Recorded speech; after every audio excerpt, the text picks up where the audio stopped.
Queridos hermanos, así como les prometí en la mañana, ya que este día lo dedicamos a testimonios, eh, les cuento algo acerca de Haralan Popov, aquel cristiano que estuvo 13 años en las cárceles comunistas de Bulgaria.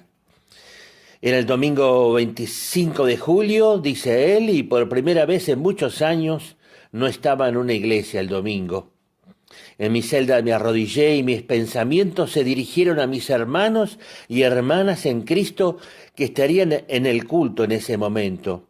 Oré por mis hijos y por mi esposa, a quienes había dejado sin dinero ni alimentos. ¿Cómo hubiera querido estar con ellos? Pedí al Señor que les cuidara en el futuro, sea lo que fuere que tuviera que ocurrir. Sabía que había comenzado la gran persecución en el nombre de Cristo. A lo largo de toda la historia cristiana, esto ha ocurrido una y otra vez, y yo oré desde lo profundo de mi ser para que Dios me diera fuerza como para poder estar a la altura de los discípulos y mártires de la iglesia primitiva. Ciertamente no podía lograrlo por mí mismo. Un grillo cantó desde algún rincón de los sucios recovecos del piso, y mi alma decaída se levantó, y mi fe en Dios se renovó. No solamente Haralan Popov fue puesto en la cárcel, sino otros 14 líderes más de las denominaciones evangélicas de Bulgaria fueron acusados y puestos en la cárcel. Era evidente, dice Haralan Popov, que no éramos culpables de los cargos que se nos hacía, pero una nueva campaña fue lanzada para distorsionar todo lo que decíamos y hacíamos a fin de ensuciarnos. Se hizo mucha bulla por la prensa y otros medios de que habíamos traicionado a nuestro país para venderlo a los ingleses y norteamericanos. Así comenzó la campaña que habría de llevarnos a la prisión y tortura.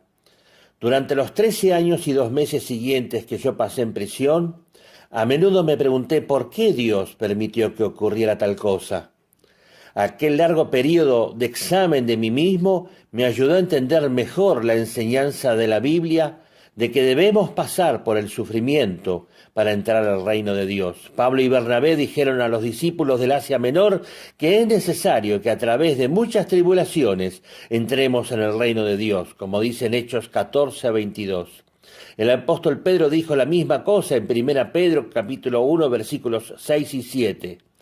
En la cual vosotros os alegráis, aunque ahora por un poco de tiempo, si es necesario, tengáis que ser afligidos en diversas pruebas, para que sometida a prueba vuestra fe, mucho más preciosa que el oro, el cual aunque perecedero se prueba con fuego, sea hallada en alabanza, gloria y honra cuando sea manifestado Jesucristo.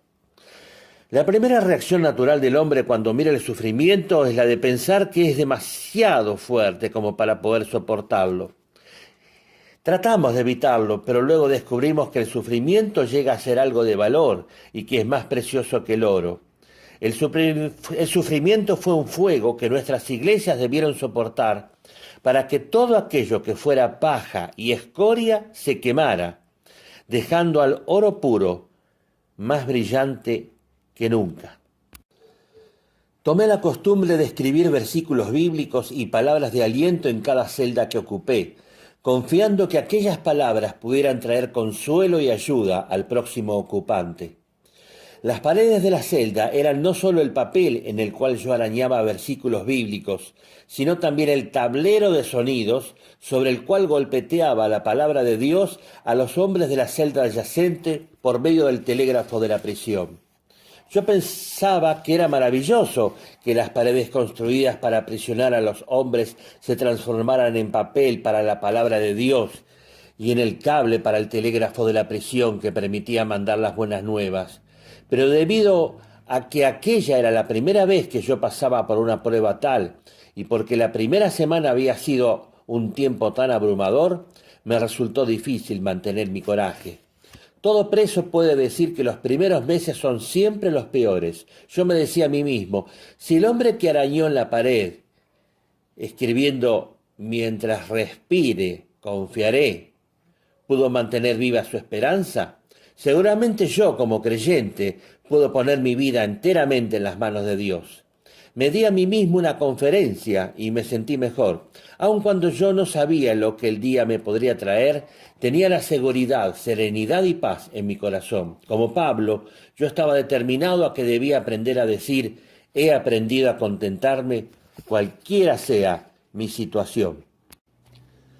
En 2 Corintios capítulo 12, versículo 4, el apóstol Pablo habla de palabras inefables que no le es dado al hombre expresar. Sin embargo, quisiera hablar del inexplicable sufrimiento que es difícil expresar con la lengua humana o ponerlo por escrito. Como estaba exhausto de estar de pie todas las noches durante una semana, me eché sobre el piso desnudo y me estiré. De repente se oyó un fuerte sonido como el disparo de un rifle automático que sonara en el corredor. ¿Qué es eso?, pregunté a Sonny. Me sonrió y explicó que lo hacían intencionalmente los guardias para asustar a los presos y evitar que se durmieran. El sonido era producido golpeando fuertemente sobre las puertas de las celdas con una barra de hierro, haciendo sonidos como apagados disparos de rifle. Era repetido cada 10 minutos durante aquella noche y cada noche durante los 5 meses que estuve allí. Era casi imposible dormir y precisamente eso era lo que se buscaba. La dieta de la muerte comenzaba haciendo padecer hambre. Los sentimientos del hambre, tal como los sentimientos del amor, son imposibles de describir. Mi ración diaria de comida eran 2 rebanadas de pan y 6 cucharadas de sopa, lo que en realidad era agua con cierto sabor. La dieta estaba planeada cuidadosa y científicamente para mantener la vida y nada más. Los prisioneros la llamaban dieta de la muerte. Consistía básicamente en agua y bastaba solo para mantener débiles pulsaciones. Al mismo tiempo era suficiente para estimular los jugos gástricos, provocando que uno sintiera más agudamente el no tener nada real que comer. Si una persona no come, muere gradualmente, pero su sentido del gusto se adormece y es librado misericordiosamente de las infernales angustias del hambre. No fue así conmigo. Los 2 trozos de pan y las 6 cucharadas de sopa llegaban a las 6 de la tarde puntualmente. Desaparecían en 2 minutos y no había más comida hasta las 6 de la tarde del día siguiente. La meta era la de quebrarme, y debo confesar que el hambre era un instrumento horrible y efectivo para lograrlo. El hambre me hacía sentir el cuerpo como si tuviera fiebre palúdica. Aquellas sensaciones me acompañarían día y noche durante los 5 años siguientes. El 5 de agosto, bajo los efectos de la dieta de la muerte, fui colocado en confinamiento solitario y sometido a un interrogatorio ininterrumpidamente de 24 horas por día. Tenía 3 interrogadores que trabajaban en turnos de 8 horas. Eso les permitía mantener la tortura física y psicológica por 24 horas diarias. Esa celda solitaria tenía un detalle muy inusual. La pared estaba pintada de blanco con un barniz de esmalte brillante. Se me ordenó estar de pie enfrentando la blanca pared brillante a una distancia de 12 centímetros, manteniendo los ojos abiertos, bien abiertos. Mi interrogador comenzó a gritar: «No se mueva ni una pulgada. Debe mantener los ojos abiertos todo el tiempo. No debe descansar sobre un pie u otro. No debe mover un músculo. No debe.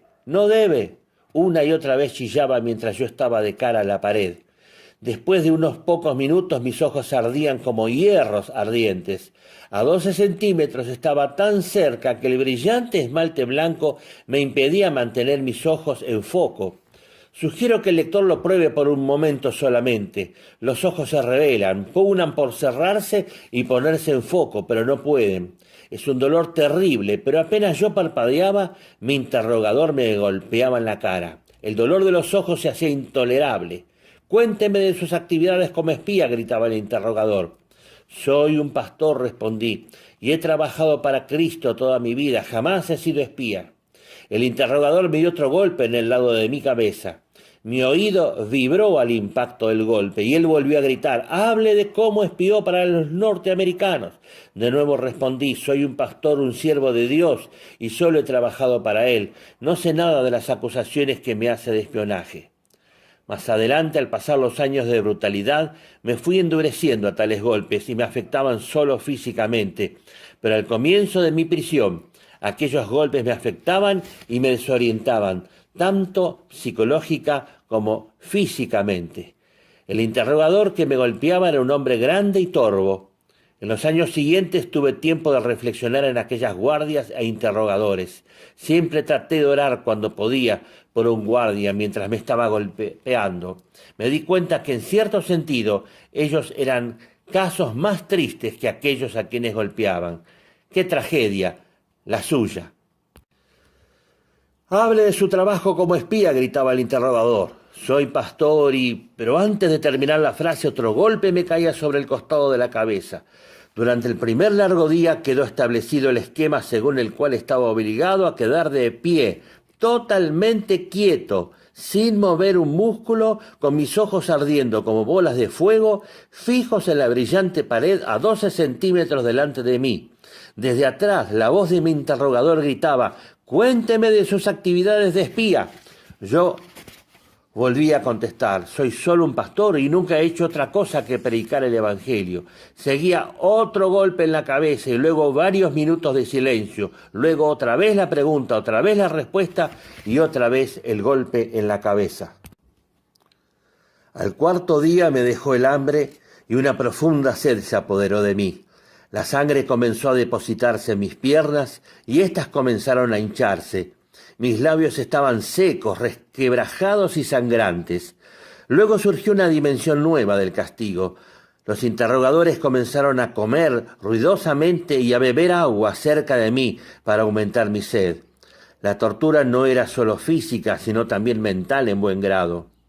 La sed profunda y quemante era peor que cualquier cosa que hubiera experimentado u oído antes.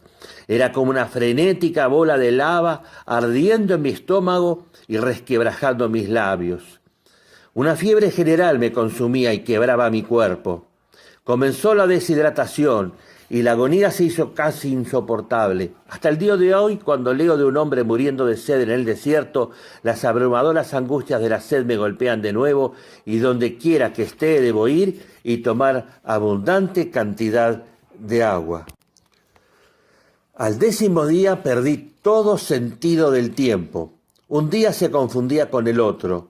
Mis piernas hinchadas se pusieron monstruosas, recargadas con la sangre por la total inmovilidad. Mis labios estaban quebrados y sangrantes. Mi barba había crecido porque no se me había permitido lavarme o afeitarme desde mi arresto. Mis ojos eran bolas de fuego. Sin embargo, de alguna manera me mantenía en pie. A la 10ª noche, poco después de las 12, oí roncar a mi interrogador que se había adormecido. Moví mi endurecido cuello a derecha e izquierda. A unos 2 metros a la izquierda había una ventana. Como afuera estaba oscuro, pude verme reflejado en ella como en un espejo. Me encogí de horror. Era la imagen de un monstruo. Vi una figura totalmente adelgazada, con las piernas hinchadas, los ojos como agujeros vacíos en la cabeza, con una larga barba cubierta con sangre seca de los labios quebrados, sangrantes y horriblemente hinchados. Era una imagen grotesca y horrenda que me repelió. De repente sentí una sacudida. Aquella imagen horrible, sangrante y grotesca era yo. Aquel monstruo era yo. Mi mente adormilada absorbió el hecho lentamente y las lágrimas salieron de mis ojos. De repente me sentí quebrantar, tan solo, tan abandonado a mí mismo. Me sentí como Cristo cuando clamó: Dios mío, ¿por qué me has desamparado? No podía derramar lágrimas, pero mi cuerpo se sacudió con lágrimas que no salían. Entonces, en aquel momento de desesperanza total y desgarrante, oí una voz tan clara como cualquier voz que hubiera oído en mi vida. Me decía: no te dejaré ni te desampararé. Fue tan audible que me atreví a dar una mirada al adormecido interrogador, seguro de que él también la había oído, pero seguía durmiendo. La presencia de Dios llenó la celda de castigo y me envolvió en un calor divino que infundía poder en aquella cáscara que era mi cuerpo. La presencia de Dios me iluminó por un largo tiempo, pero al 14º día de estar parado allí todo el tiempo a 12 centímetros de la pared con esa brillante pintura, con la total carencia de alimentos, la sed y el ardiente fuego en mis ojos, fue demasiado. Sin duda estaba muriendo. Me sentí derrumbar.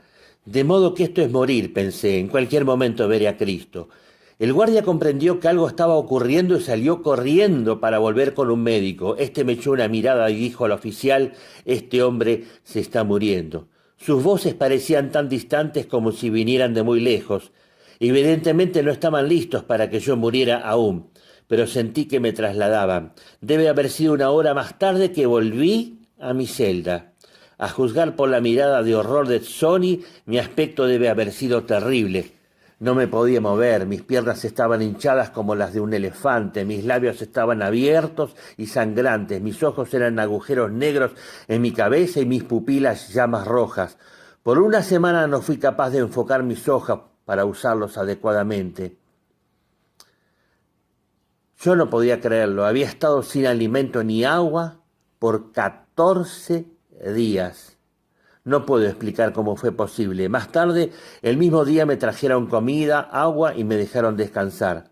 Con dificultad mi compañero de celda me ayudó a levantar mis hinchadas piernas y a colocarlas apoyadas en la pared, de modo que la sangre circulara hacia abajo. Caí en profundo sueño. Pensé que lo peor había pasado, pero no era así. Temprano a la mañana miré hacia afuera por la ventana de mi celda donde se veía una fábrica del otro lado de la calle. Para mi asombro vi claramente la forma de una cruz en el techo del edificio. Pienso que probablemente la sombra de dos grandes chimeneas era arrojada por el sol como formando una cruz, pero para mí era una señal de Dios. Me detuve un largo tiempo ante la ventana de la celda mirando la cruz y pensando en aquella en que Jesús murió en su amor y bondad. De repente una voz tan real como la que jamás hubiera podido oír me dijo: hijo mío, esta es tu cruz que debes llevar, prepárate para un largo sufrimiento. Aunque yo sabía que algo terrible estaba por ocurrir, la señal de aquella cruz me dio un sentimiento de confianza en Dios y mirando a través de la ventana de la celda comencé a cantar, susurrar un himno favorito que dice, en traducción literal, así: junto a la cruz de Cristo ocupo cierto mi lugar, cual sombra bajo roca en tierra de ansiedad, un hogar en el desierto, un reposo en el camino, bajo el sol del mediodía tras la carga en la jornada. Con lágrimas que me caían de los ojos seguí cantando: te tomo mi cruz, mi sombra, como punto de refugio. Otra luz de sol no pido que el sol que da su rostro, feliz que el mundo marche. Ni pierdo ni gano nada, mi pecado es mi vergüenza y su cruz es mi gran gloria. Canté este himno hasta el final y mi corazón se llenó de dulzura. Las lágrimas corrieron por mis mejillas. No eran lágrimas amargas, sino, como decimos los cristianos de Bulgaria, lágrimas dulces. Nuestro querido hermano Harlan Popov ganó a muchos presos como él en la cárcel. ¿Cómo hacía?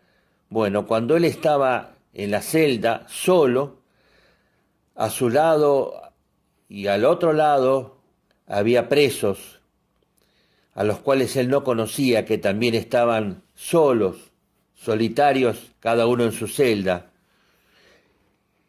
Y ellos tenían una taza, la cual llenaban los guardias con algún alimento, y cuando ellos no estaban comiendo, no se estaban alimentando, se ponían de espaldas a la pared y suavemente golpeaban con esa taza metálica. Y el código Morse que utilizaban no era el típico código Morse, puesto esto que se necesita un estudio para poder comunicarse de esa manera. lo que hacían ellos es lo siguiente: la A era un solo golpe, la B 2 golpes, la C 3 golpes, la D 4 golpes, y así hasta completar los números del abecedario. Así que imagínense que para preguntar ¿cómo te llamas? Era un proceso muy largo, pero como ellos tenían muchas y muchas horas de tiempo, entonces iban contando en su mente los números de golpes para saber qué letra representaba. Bueno, para hacérsela más corta, de esta manera Halalam les predicó el Evangelio. Los presos entendieron el mensaje y los presos acompañaron a Halalam en una oración de fe y manifestaron a través de esos golpecitos que habían entregado sus vidas a Jesucristo. Nunca los vio Halalam en toda su vida.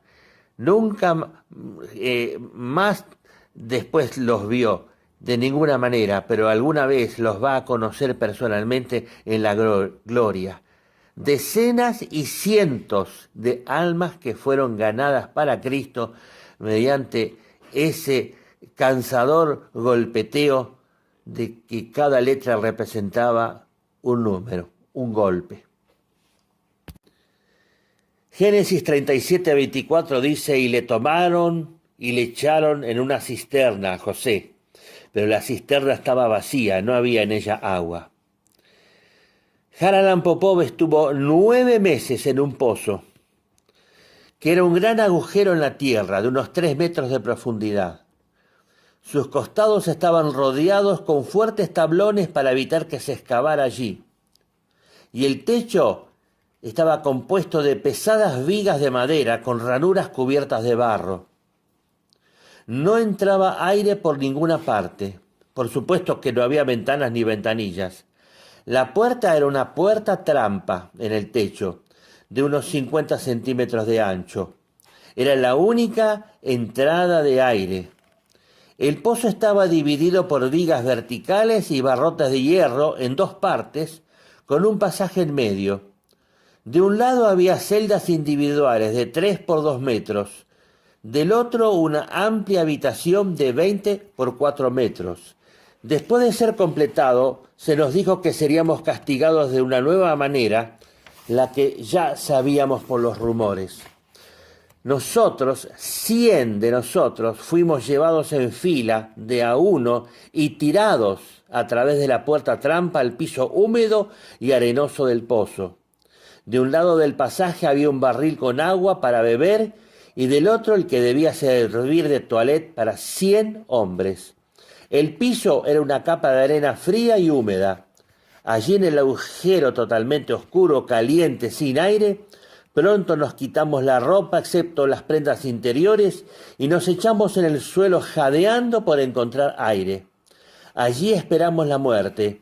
La única indicación del tiempo era la comida de la mañana y la noche, que consistía en nuestra ración de pan y la sopa de agua, sin un poroto dentro y en menor cantidad que antes. Una vez por accidente o descuido, un único poroto apareció flotando en la sopa de un hombre. ¡Qué alegría para el hombre en cuyo recipiente apareció!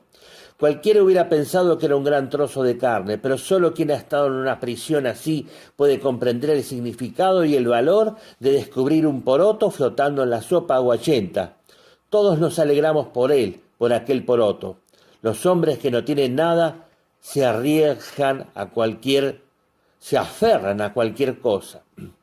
Era entonces la primavera y el calor acumulado en el pozo sin ventilación era una estufa asfixiante, lleno del aire tranquilo y enrarecido, pesado por el calor, la transpiración y el hedor de 100 cuerpos jadeando por aire en una lucha mortal para llegar al próximo respiro. Quiero decirles, hermanas y hermanos, que Halalam Popov vino aquí a la Argentina. Yo era adolescente y yo quería estar en esa reunión. Y esto se los digo como testimonio para todos mis hermanos que son pastores. que mi pastor no me dejó asistir a la reunión. ¿Por qué? Porque esa reunión pertenecía a otra denominación y por esa nimiedad yo no pude conocerlo personalmente. Pero luego, siendo pastor ya, teniendo mi propia congregación, vino el pastor Richard Wurbrand a la Argentina y ahí sí pude saludarlo a él, pude saludar a la esposa Sabina y hablar con algunas palabras con ella. Ella había estado 8 años eh, en, en campos de concentración. Bueno, queridos hermanos, como les prometí que iba a informar en la tarde, les doy noticias actuales, frescas, acerca de los cristianos perseguidos. En estos momentos quiero darles la información acerca de Siria, porque ellos, después de casi 10 años de guerra en el país, los cristianos se ven afectados por diversas dificultades y necesidades. Por ejemplo, la guerra, la pandemia del COVID-19, la crisis económica, la inflación, el aumento de precios, el desempleo. La combinación de estos factores deterioró el nivel de vida en Siria. La gente compra menos, come menos. La necesidad de ayuda de emergencia aumentó entre los cristianos sirios durante el pasado año. Y bueno, por eso te invitamos a que ores por los cristianos que son ex musulmanes, que se han convertido a Cristo, ¿no? En Siria. Se enfrentan a todo tipo de persecución, persecución verbal, social, psicológica e incluso física debido a su fe, especialmente aquellos que se quedaron en las áreas ocupadas como Afrin. Por ejemplo, Radwan, un cristiano, fue secuestrado por un grupo extremista en la zona y algunos temen que puedan matarlo. Los extremistas lo consideran infiel porque cree en Jesús. Fue capturado el 30 de julio de este año y permanece en cautiverio hasta la fecha. Oremos para que Radwan sea liberado sin ninguna lesión. Otra noticia es en referencia al país de Nigeria, en África. El número de cristianos asesinados es preocupante. Personalidades del país se unen en campaña para que el gobierno se movilice para poner fin a la violencia, porque aparentemente no están haciendo nada desde el gobierno. Las muertes en el estado de Kaduna, Nigeria, necesitan una resolución gubernamental. Varios nigerianos importantes de la industria, de los medios de comunicación y las artes han pedido que se ponga fin de una vez a la violencia, ¿no? Ellos tienen una campaña que se llama Alto a las muertes en el sureste de Kaduna y comprende una serie de videos cortos protagonizados por actrices, músicos y cineastas. Uno de los artistas, el cantante nigeriano Joel Amadi, perdió a su padre en un ataque en la aldea de Sikpak el 24 de julio, que se presume responsabilidad de los militantes llamados Fulani. Al menos 10 personas murieron, incluido un pastor, además de incendiar o de intentar incendiar el recinto donde se reunía la congregación. Esta persona dice: soy víctima de las muertes en Kaduna y quiero que todo el mundo escuche mi voz. Deseo que reine la paz y la unidad. Así dice este artista Joel Amadi. Bueno, la crisis se debe en parte a factores socioeconómicos. El aumento de la desertificación ha llevado a los fulani, que son que pastorean cabras, que son nómadas étnicos, que ellos están intensificando la presión por los escasos recursos. Sin embargo, el conflicto también es utilizado por los llamados radicales para promover el Islam, lleno de un flujo de profesores extremistas islámicos que provienen de Arabia Saudita e Irán.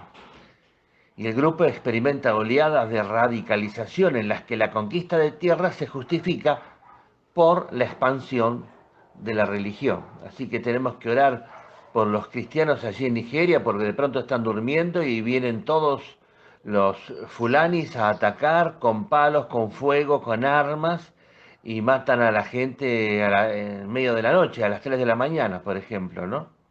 Así que eh, es terrible lo que sucede en Nigeria, ¿no?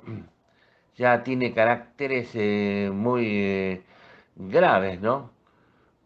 Como de exterminación, digamos, de la cristiandad en Nigeria. Hay un país, y esto va a ser un ejercicio para cada uno de mis hermanos que está escuchando, averiguar dónde están estos países, porque a veces ni sabemos que existen. Hay un país llamado Qatar, en que el aumento de la presión y la violencia contra los cristianos ha llevado a subir a Qatar a 11 posiciones en la lista mundial de persecución 2020. Es uno de los países que más subió en la lista mundial de la persecución en comparación con el año anterior, pasando de la posición 38 a la posición 27. O sea, cuanto menor es el número, más grave es la situación de ese país. Por ejemplo, el que ocupa la posición número 1 es Corea del Norte y después le sigue en la posición 2 Afganistán. Bueno, esto se explica, lo que sucede en Qatar, por el aumento de la presión mediática contra los cristianos, que se sitúan en un nivel muy alto, ¿no? Aunque todas las esferas de la vida muestran niveles de presión altos o muy altos, la presión es mayor en la iglesia y en la vida privada. Esto refleja las dificultades que enfrentan los cristianos ex musulmanes para practicar y compartir la fe con sus propios familiares. El puntaje extremadamente alto en el ámbito de la iglesia refleja las dificultades que enfrentan las iglesias cuando intentan construir nuevos lugares de reunión, por ejemplo, y las limitaciones que tienen para evangelizar a los musulmanes. Les pido que estemos orando también por esta cristiana que estuvo casi 10 años en las prisiones islámicas en Pakistán. Ella salió y fue a vivir a Canadá y luego estaba pensando ir a vivir a otro país, no sé si Francia o España. Eh, Sinceramente no sé en estos momentos dónde está viviendo exactamente, pero esto se hace también así por la seguridad de ella. Y habíamos sabido con mucha alegría que ella iba a escribir una biografía. Y bueno, hay una periodista francesa, Ana Isabel Tolet, que comenzó a escribir una biografía acerca de Asia Bibi, pero Asia Bibi se siente muy presionada y dice, yo no estoy involucrada en la preparación de esta obra. No sé cuándo fue escrita, quién la escribió y quién guió para escribir este libro. Yo no estoy en absoluto de acuerdo porque no es mi autobiografía.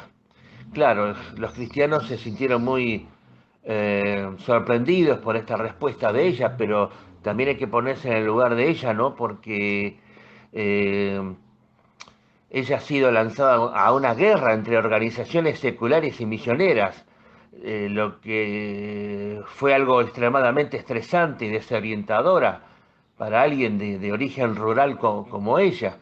Es como que se están peleando a ver quién publica la biografía autorizada de ella, autorizada por ella misma, lo cual eso va a generar muchísimo dinero de ganancia. Piensen ustedes, hermanos y hermanas, qué triste que se quiera hacer ganancia del sufrimiento de una cristiana. Por eso es que ella no está de acuerdo. Sí está de acuerdo en escribir una biografía, una autobiografía, o que la ayuden a escribir, pero con el solo anhelo y deseo de que todos se enteren de lo que sucedió y todos tomemos precauciones y seamos sabios, cómo predicar el Evangelio, cómo cuidar a nuestra familia, etcétera, etcétera. Son experiencias que ella ha tenido y que ella desea compartir. Así que estemos orando para que finalmente se produzca la publicación de un libro y en el cual ella también esté de acuerdo con su contenido. Intercedamos por su vida, que ella esté congregada en una buena iglesia bíblica, que se enseñe realmente la palabra de Dios, que sus hijos, sus hijas sigan el camino del Señor, que el esposo no se aparte del Evangelio, porque después de la alegría de haber salido de la cárcel, viene una especie de estrés, de depresión. Así como cuando una madre se pone muy contenta de haber dado a luz, luego tiene un momento de depresión. Bueno, oremos por ella. Asia Bibi, de Pakistán. Bueno, tengo una noticia más y es de un cristiano llamado Asif Pervaiz. Asif Pervaiz, de Pakistán. Desde el año 2013 que está en prisión porque fue acusado de enviar un mensaje insultante al Islam. Él es un cristiano fiel. Él no sabe leer ni escribir. Y sin embargo lo acusan de haber enviado un mensaje de texto por celular insultando al Islam en el idioma inglés. Imagínense qué absurda es esta acusación. Y fue el 8 de septiembre fue condenado a muerte, acusado de blasfemia contra el Islam. Él tiene 37 años y como les dije fue arrestado en el año 2013. Él fue denunciado por un antiguo supervisor de una fábrica de medias, ¿no? Por supuesto que él negó los cargos y dijo que el hombre estaba tratando de convertirlo al Islam. Claro, cuando él se negó y se mantuvo en su fe en Jesús, como venganza fue acusado de haber enviado mensajes blasfemos contra el profeta Mahoma. Así que oremos al Señor, porque actualmente hay alrededor de 80 cristianos encarcelados en Pakistán con cargos de blasfemia contra el Islam. Bueno, eh, aquí tenemos otra noticia para compartir de un cristiano de Egipto, un matrimonio, bueno, perdieron a su hijo que falleció, tenía 11 años, ¿no? Y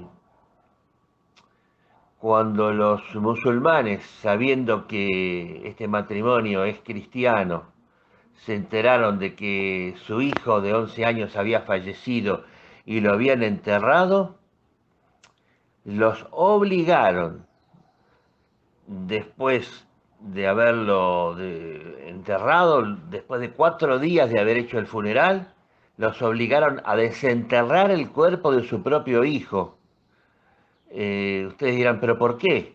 Y porque dice este hombre, este cristiano, el papá de este chico, el oficial me dijo que no tomaría o no firmaría el certificado de defunción de mi hijo hasta que lo sacáramos de su tumba, porque como cristianos no podíamos enterrar a nuestro hijo tan cerca de un cementerio musulmán. O sea, para ellos es como que están manchando la santidad del cementerio musulmán, eh, habiendo enterrado a un hijo no en el cementerio, sino cerca del cementerio. Imagínense qué fanatismo, ¿no? Cuenta el papá que discutió con ellos, porque ellos habían comprado legalmente el terreno para que sirviera de cementerio, pero volvió a su casa con las manos vacías. Cuando el papá de este chico, llamado Nasser, llegó a casa, la policía estaba esperando para arrestarlo. Además de la hostilidad con la que fue tratado, el cristiano fue detenido 2 días. Y luego la familia de la víctima presentó una demanda para revocar la decisión de las autoridades, pero el juez impuso una multa y el traslado del cuerpo de su hijo a un cementerio a 100 kilómetros de distancia de donde ellos viven. Como los cristianos y el abogado apelaron la decisión, el padre de Samer fue arrestado de nuevo en un autobús público que usó para volver a casa. El arresto fue el hecho de que haya apelado la sentencia. Así que, hermanos, necesitamos estar todos en oración para que Dios consuele, fortalezca este matrimonio, que aparte de haber perdido a su hijo, todavía tienen que soportar todas estas vejaciones, todas estas cosas tan tristes que les hacen, ¿no? simplemente porque ellos son cristianos. Eh, Cuenta la mamá de que, o sea, la esposa de este hermano, que simplemente ella no puede olvidar la imagen del cuerpo de su hijo después que lo sacaron del cementerio. Ella y sus otros hijos eh, padecieron de crisis nerviosas y, y no podían dormir bien en la noche. Así que oremos por esta familia cristiana que ha perdido a este hijito de 11 años llamado Samer, para que sean consolados y tengan todas sus necesidades suplidas por el Señor. Bueno, hermanos, por último quiero informarles acerca de algo que es noticia constante y es la persecución a los cristianos en Corea del Norte. Recuerden que Corea del Norte eh, limita con Corea del Sur. Corea del Sur es un país extraordinariamente bendecido por Dios, hay muchísimas iglesias cristianas, miles y miles de cristianos se reúnen, pero cuando uno cruza la frontera el panorama es completamente distinto. Los que viven en Corea del Norte viven re mal, aunque si uno va como turista le van a mostrar la parte en donde viven los militares, la gente que está acomodada con el gobierno.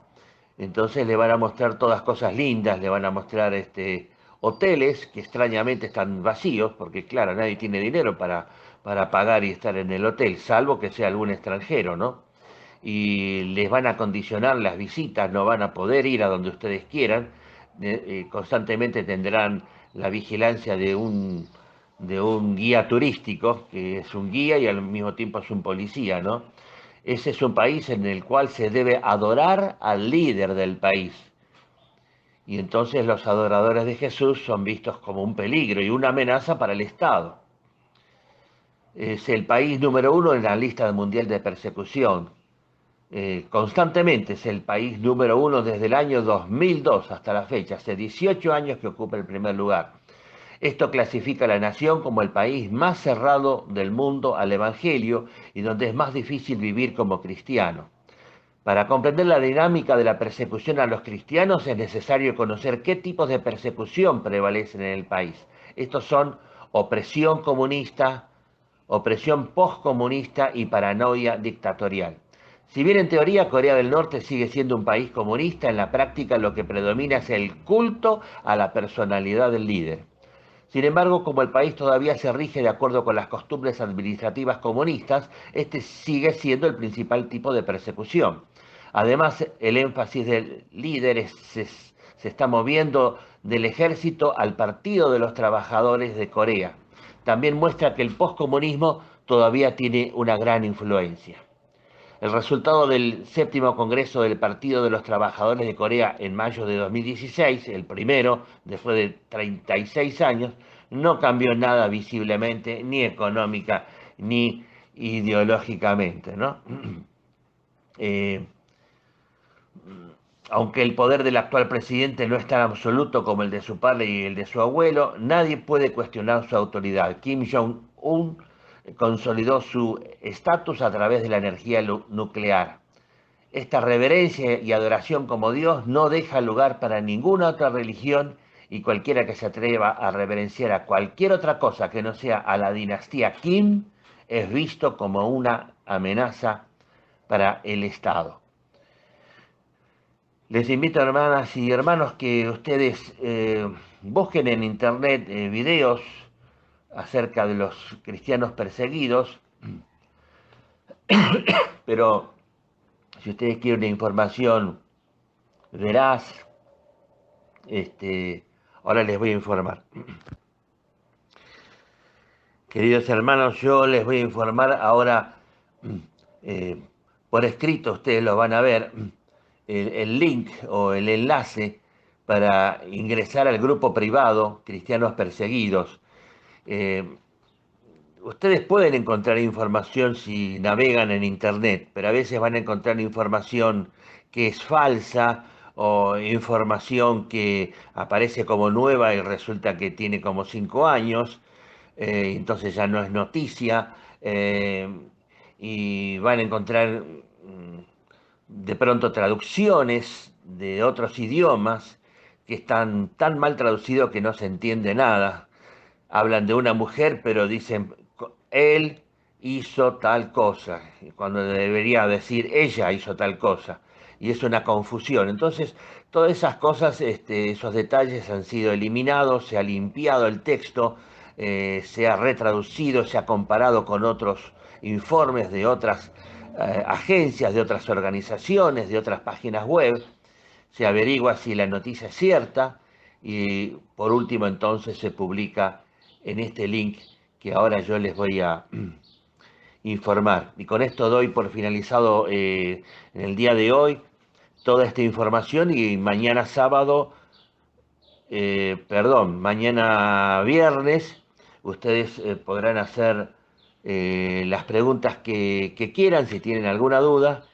Y por supuesto, como ya está dicho en los reglamentos, el día sábado es como la conclusión final. Dios les bendiga y ha sido un gusto compartir con ustedes estas noticias. Queridos hermanos, hoy continuaremos con el tema sobre los cristianos perseguidos, proporcionando datos estadísticos e informes acerca de cristianos que fueron perseguidos en la actualidad, en estos últimos años. Y por la tarde proporcionaremos noticias frescas acerca de los últimos acontecimientos entre la cristiandad perseguida.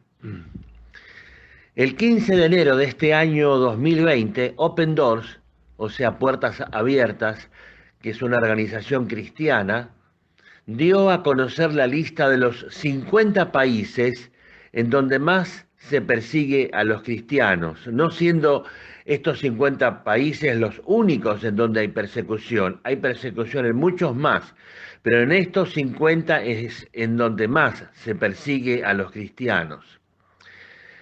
El informe cubre el periodo del 1 de noviembre de 2018 al 31 de octubre de 2019. Este informe es conocido como Lista de Persecución a los Cristianos 2020. Este documento contiene cifras que son conmovedoras. En el periodo mencionado fueron asesinados 2.983 cristianos por causa de su fe. Esto significa un promedio de 8 cristianos al día que son asesinados. Aumentó un 6% la cantidad de creyentes que son perseguidos con respecto al periodo anterior. En total, son unos 260 millones los cristianos que sufren persecución por su fe. 9.488 edificios o recintos de reunión de iglesias fueron atacados o destruidos. Y 3.711 cristianos en este lapso señalado fueron detenidos por causa de su fe o encarcelados. De acuerdo a este informe, hay por lo menos 3 grandes tendencias que son motivo de preocupación entre los cristianos. Primero, hay países en donde el evangelio pareciera estar en vías de extinción, como ser en Irak y en Siria. Segundo motivo de preocupación, toda la región de África subsahariana está en gran riesgo a causa de grupos islámicos extremistas que diezman las poblaciones cristianas, como en Nigeria, la República Centroafricana, Burkina Faso, Malí, Camerún. En el sur de Asia también, Sri Lanka, en donde 250 personas murieron por los ataques perpetrados contra cristianos y más de 500 personas han sido heridas.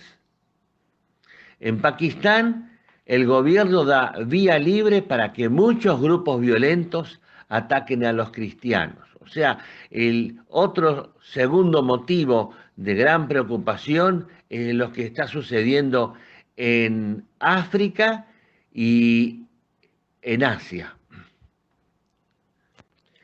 Tercer motivo de gran preocupación para la cristiandad. Lo representan dos países, China e India. En China hay aproximadamente 415 millones, oigan bien, 415 millones de cámaras de vigilancia contra los cristianos. Y se sabe que este número crecerá aún más. Con las cámaras, o junto con las cámaras, hay un programa de reconocimiento facial que permite realizar un escaneo del rostro. Esos avances permiten el rastreo del individuo de una manera eficaz, lo cual es sumamente perjudicial para los cristianos que están en medio de la orden de sinización o chinización, que obliga a adoptar costumbres por encima de la doctrina bíblica cristiana. Los jóvenes entre 13 y 18 años tienen prohibido estrictamente asistir a un culto cristiano. Y si alguno lo intenta, será descubierto por las webcams. Ahora nos referimos a India. En India también están planeando un programa de reconocimiento facial a través de cámaras de vigilancia en todo el país.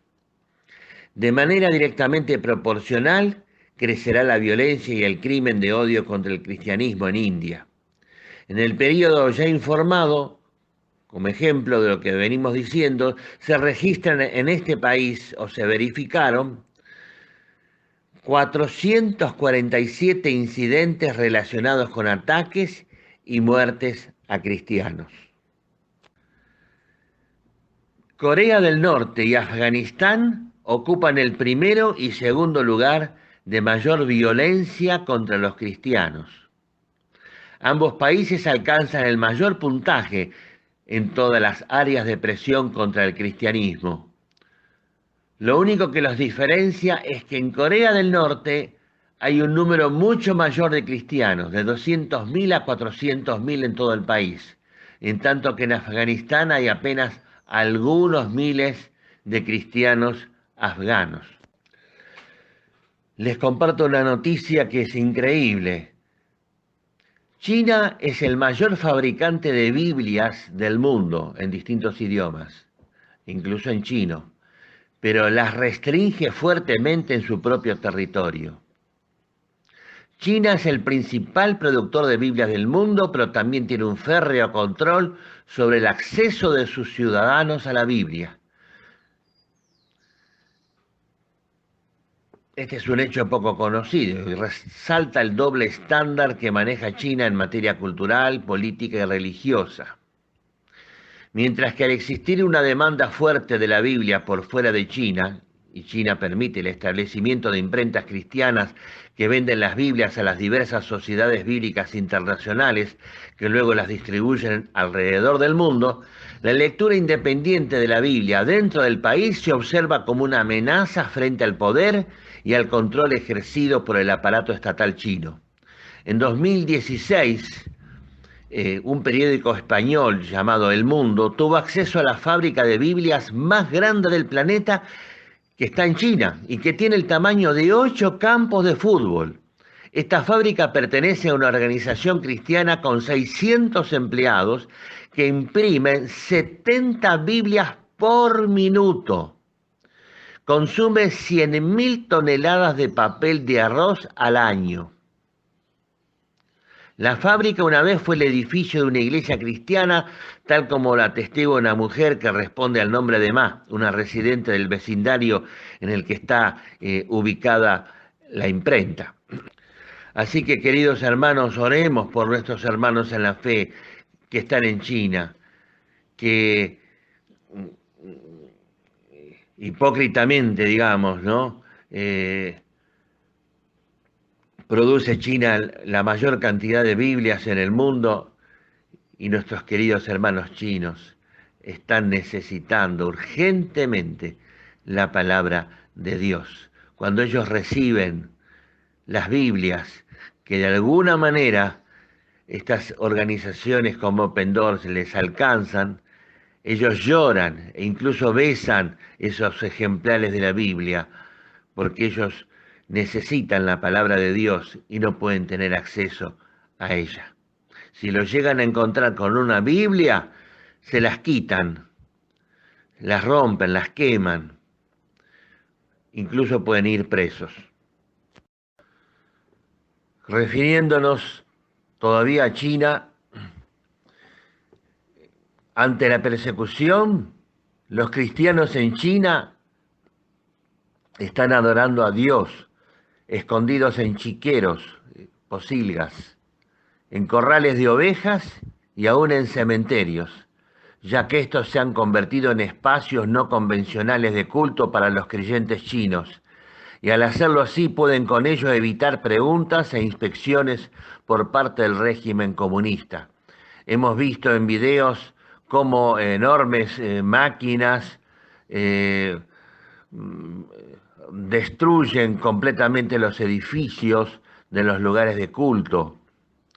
Hemos visto también cómo en las pocas iglesias que aún todavía permiten que estén en pie, reemplazan cualquier texto bíblico, cualquier paisaje, cualquier cuadro con propaganda comunista.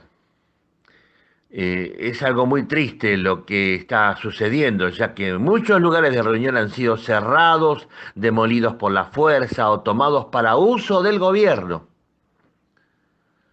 Por eso que a fin de poder continuar con sus reuniones y evitar ser descubiertos, los creyentes tienen que ser muy creativos al pensar en todos los métodos posibles para practicar su fe. Para ellos los ambientes hostiles y las largas distancias no son problemas reales, siempre y cuando puedan encontrar un lugar para reunirse en paz. Esto es suficiente para ellos.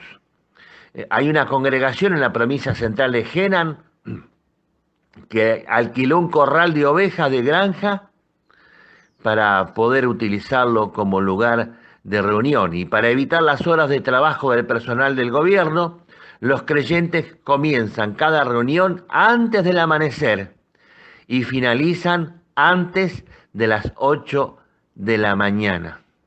Y pensar que hay creyentes aquí en los países libres que deciden cambiarse de iglesia porque el horario no les conviene o no les gusta.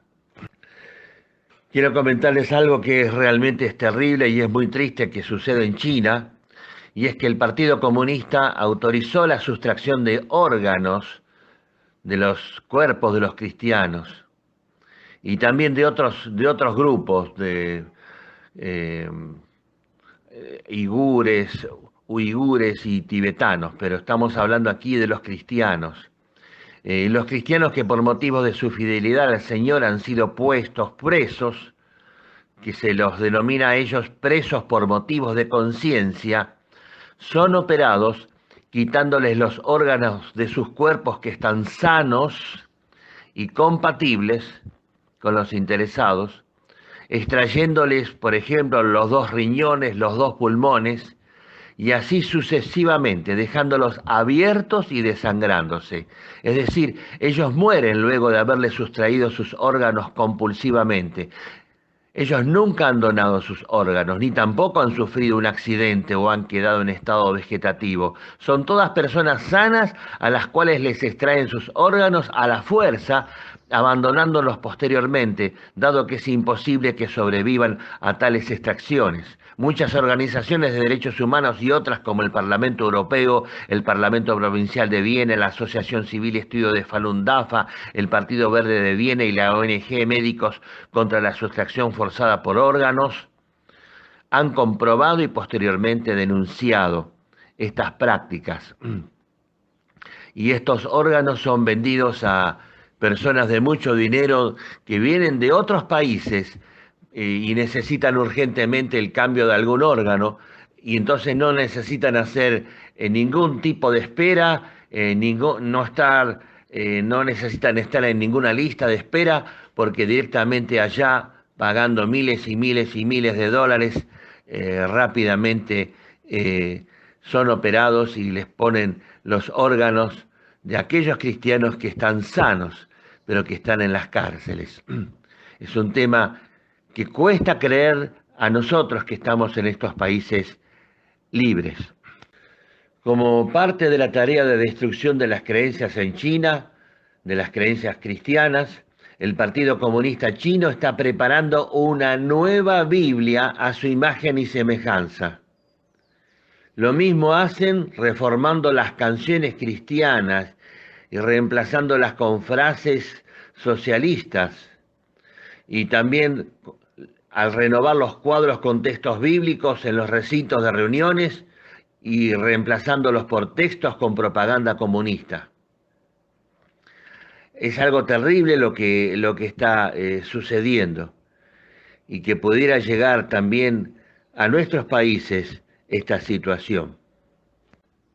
En Pakistán también hay mucha persecución a los cristianos, y recuerdo el caso de un hermoso matrimonio pakistaní que trabajaba en una fábrica de ladrillos, porque a los cristianos les dan los trabajos más humildes, como ser barrenderos en las calles, aunque tengan estudio y aunque tengan mucha preparación. Y este matrimonio trabajaba, tenía sus hijos, y trabajaban en la fábrica de ladrillos y nadie, no les pagaban durante varios meses. Así que ellos humildemente fueron con todo respeto a decirles al patrón, por favor, ¿podría usted pagarnos los sueldos que nos tiene adeudados?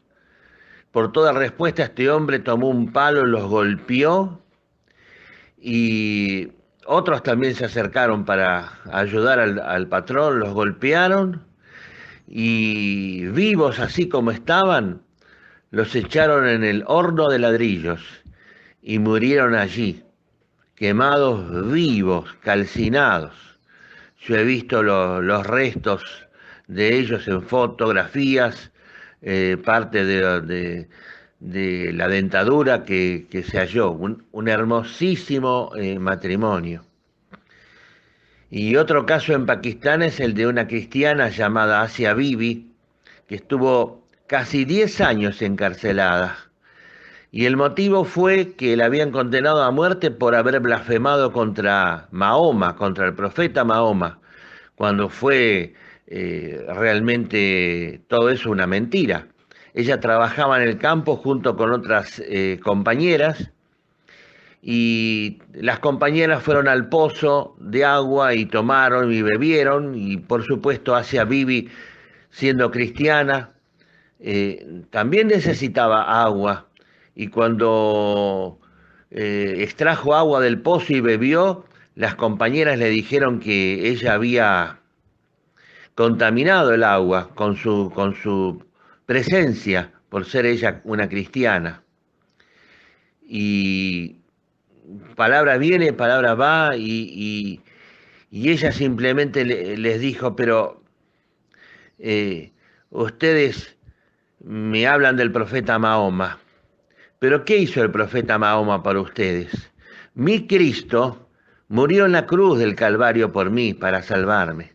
Bueno, para ellas esto constituyó una blasfemia, así que la denunciaron y la condenaron a muerte, pero tanta presión del exterior hizo que estuviera 10 años, casi 10 años presa, sin poder ver a su familia, aunque alguna vez el esposo pudo ir a verla, y creo que alguna hija también. Sin embargo, cuando hicieron el juicio contra esta mujer, el abogado la defendió y el abogado fue asesinado. El gobernador de la provincia se dio cuenta que era una gran injusticia contra ella y la defendió, y también fue asesinado. Y un segundo abogado hizo que las autoridades máximas, el Tribunal Supremo de Justicia, tomara la decisión final. La decisión final que tomó la Corte Suprema de Justicia de Pakistán fue de que ella era inocente y que debía ser liberada. Cuando se enteraron, toda la nación estuvo en rebeldía, y no trabajaban y ocupaban las calles con gritos, con palos, con piedras, de tal manera que hasta el mismo presidente estaba con temor. Y pasaron algunos meses y de alguna manera lograron sacar a Asia Bibi de la cárcel, pero la dejaron encerrada en una casa y era prácticamente como seguir estando encarcelada, declarada libre, pero al mismo tiempo viviendo en una casa en forma escondida. Y la familia de ella se mudó como 17 veces, porque también eran perseguidos. La idea era sacarla del país, pero los cristianos estuvimos orando, orando, orando, y un maravilloso día, de alguna manera que no sabemos cómo fue, ella logró salir del país y fue a vivir a Canadá.